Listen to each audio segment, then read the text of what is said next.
Good evening. I'm Kaushikmoitra and welcome to the third module of English with Kaushikmoitra. Today, in this module, we are going to analyze critically the poem by Stephen Spender, An Elementary Classroom in a Slum. The poem An Elementary Classroom in a Slum deals with the concept of class inequalities and social injustice. The poem, although relatively, looks quite difficult at the first glance, but it's not really so. Majorly, the poem talks about the impoverished society which is not exposed to the real world. While doing this poem, the poet attacks the capitalist economics which is driven by the profit motive and helps only the rich to become richer while pushing the poor to the corner of the world where all the windows of opportunities are shut upon them. In the first stanza, the poet begins the line with "Far, far from the gusty waves, this children faces like rootless weeds." The phrase "far, far from gusty waves" talks about the children from the impoverished section of the society are kept detached from the real world which is full of opportunities. In the first stanza, he describes the miserable condition of the children in a school located in a slum area. They are malnourished, sick, and unhappy. They go hungry and they look like rootless weeds, severely impoverished. Their physical and mental growth have been stunted. Even the classroom in which they study is painted in a very dull color, which reflects the dull way of life. All they have inherited from their parents is poverty and the disease of the crippled bones, as it is mentioned. We'll continue to understand the poem line by line, and maybe by the end of the module, it will be helpful to you.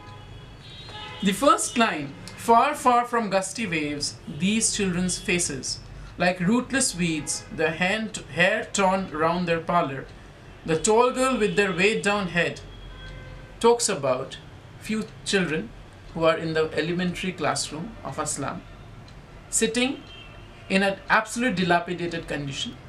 Their health is compromised and their mood is dull and their future is bleak. They are like rootless weed because they're not wanted by the society. They don't have an origin. Their identity is compromised. Weeds refer to the unwanted plants. Similarly, they are also unwanted by the society for being the impoverished. The tall girl with their weighed down head, the paper-seeming boy with rat's eyes. The tall girl perhaps is beyond her age to be in that class, but yet she's there. The boy who is thin, paper thin, is malnourished with rat-like curious eyes, with the sunken eyes, sits there to attend the classes. The stunted, unlucky hour of twisted bones reciting a father's gnarled disease is a line that shows that the boy had inherited the disease from the parents. At the back of the dim class, one unnoted, sweet and young, his eyes live in a dream of squirrel's game in a tree room other than his. So now the poet talks about the third boy who is not noticed, who has this curious gleam in his eyes, and he prefers looking out and observe what is going on outside. He is sweet, he is young and dreamy, and he is more focused in the world outside than the gloomy world of the classroom inside. So in the first stanza, we are introduced to three characters: the tall girl, whose head is weighed down by poverty, by age. Second, we are introduced by the boy, who is thin, malnourished, and crippled by his father's disease. And third, we are introduced to a boy who is young, who is energetic, who is dreamy, and who prefers to look outside and observe the squirrel's game rather than delving into the dreary atmosphere of the classroom inside. That is the first stanza that the poet Stephen Spender gives us in the poem An Elementary Classroom in a Slum.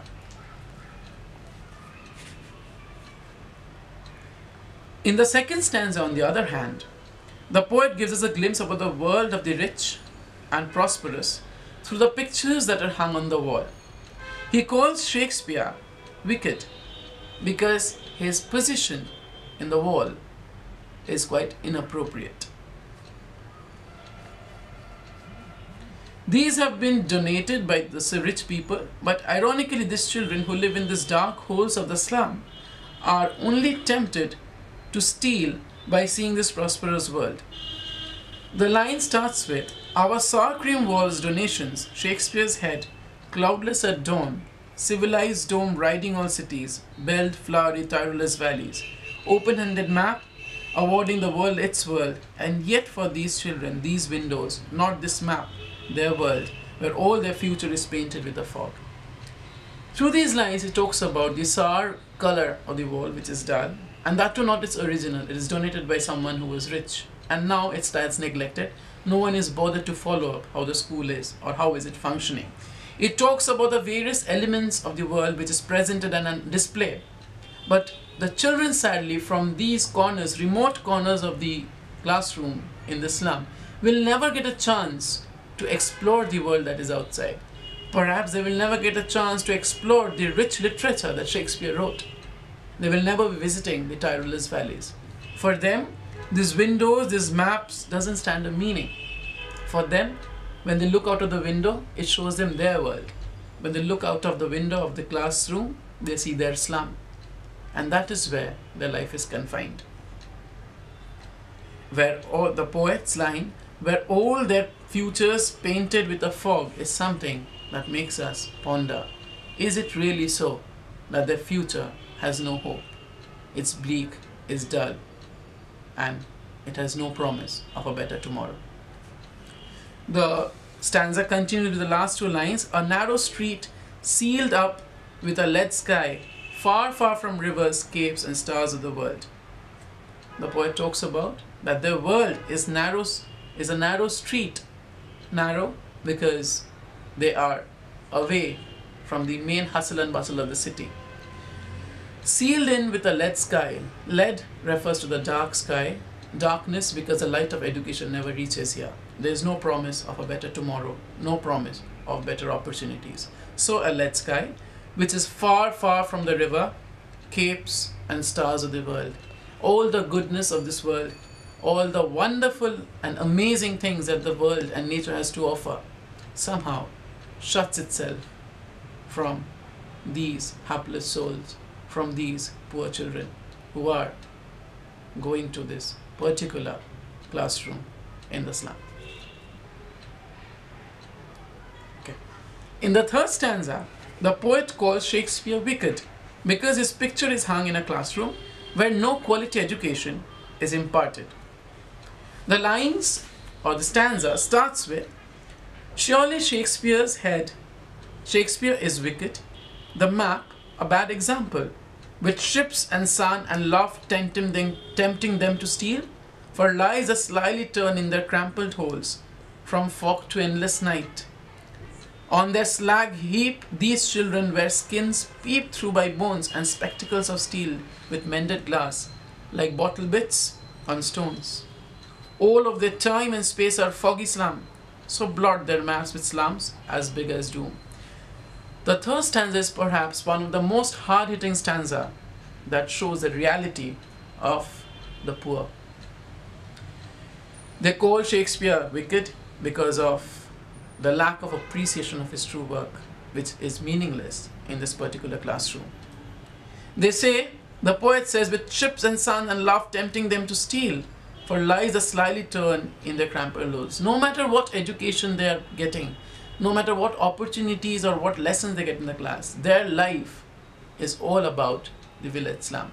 They, at the end of the day, they need to go back to their holes. They need to go back to that dingy room of a particular slum. Fog talks about the bleak opportunity and all the possibility. The endless night is even worse, where the ray of hope is gone forever. On the slag heap refers to the slum. These children wear skins peeped through the bones, through by bones, and spectacles of steel with mended glass. This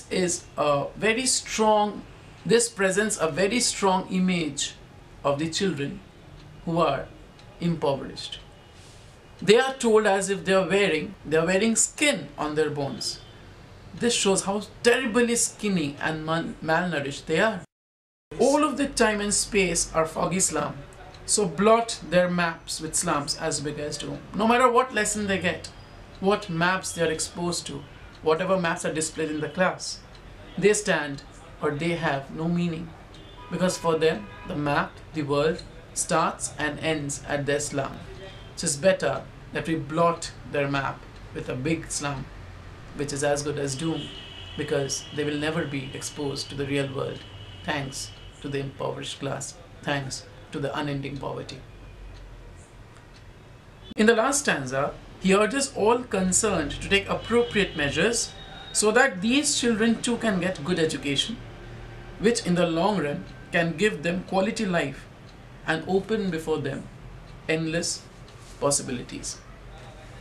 So the poet in the last stanza starts the lines with, unless governor, inspector, visitor, this maps become their window, and these windows are shut upon their lives like catacombs. So he says, whatever the people, or no matter which people are around, people in power, people in position, without their help, their map, the true map which they see, is a sight they look out of the window, and that is their slum. And this slum has shut themselves like catacombs, like a trap, like a maze, and they're unable to come out of it because there is no exposure, there is no opportunity. The poet urges that break open till they break the town, and show the children to green fields and make their world run azure on gold stands. He urges the children to break free from the shackles of poverty and explore the world, explore the vivid greenery of the world, explore the golden gravel, and enjoy the adventure that life has to offer. And let their tongues run naked into books, and white and green leaves open history, theirs whose language is the sun. The poet talks about the children running wild and appreciating the true value of education, learning from various books, various sources of literature, where their thirst for knowledge will be unchallenged, and where they can run free and explore what the world has to offer. The last pleading or the last request of the poet is something that essentially every individual must cater to ensure a better tomorrow for these children for whom happiness is an exotic visitor. That is the poem, An Elementary School Classroom in a Slum by Stephen Spender. Hope this explanation will help you to a certain extent to clarify your doubts and make the board preparation a little easy. If you have any queries regarding to this poem or any other poem, as a matter of fact, you can follow me on Twitter and tweet me. You can drop in a mail and post your comments in the comment section. My Facebook links and my Twitter links are mentioned below, and I will be more than glad to get back to you. And do subscribe to my channel and share the video to help students like you across the country or the city to start with. This is Kaushik Moitra signing off for the day. Thank you and good night.